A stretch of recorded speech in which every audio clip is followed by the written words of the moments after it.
أعوذ بالله من الشيطان الرجيم. بسم الله الرحمن الرحيم. سورة البقرة آية نمبر 21. يا أيها الناس اعبدوا ربكم الذي خلقكم والذين من قبلكم لعلكم تتقون الذي جعل لكم الأرض فراشا والسماء بناء وأنزل من السماء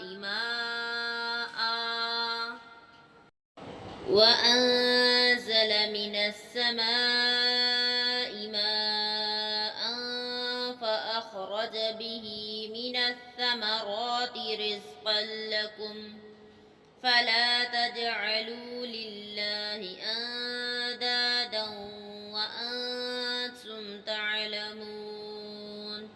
وإن كنتم في ريب مما نزلنا على عبدنا فأتوا بسورة من مثله وادعوا شهداءكم من دون الله إن كنتم صادقين فإن لم تفعلوا ولن تفعلوا فاتقوا النار التي وقودها الناس والحجارة أعدت للكافرين.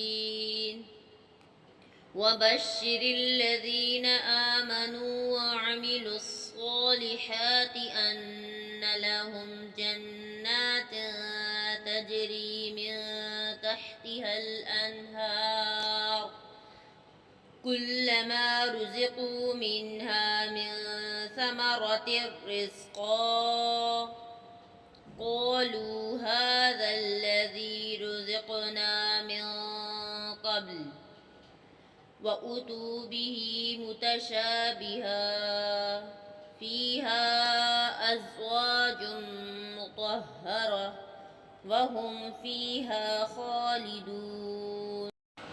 إن الله لا يستحيي أن يضرب مثلا ما بعودة فما فوقها فأما الذين آمنوا فيعلمون أنه الحق من ربهم وأما الذين كفروا فيقولون ماذا أراد الله بهذا مثلا يضل به كثيرا ويهدي به كثيرا وما يضل به إلا الفاسقين الذين ينقضون عهد الله ميثاقه ويقولون ما أمر الله به أن يوصل ويفسدون في الأرض أولئك هم الخاسرون.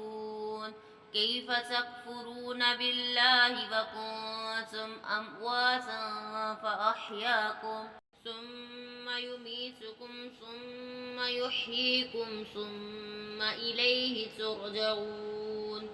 هو الذي خلق لكم ما في الأرض جميعا ثم استوى إلى السماء فسواهن 7 سماوات وهو بكل شيء عليم.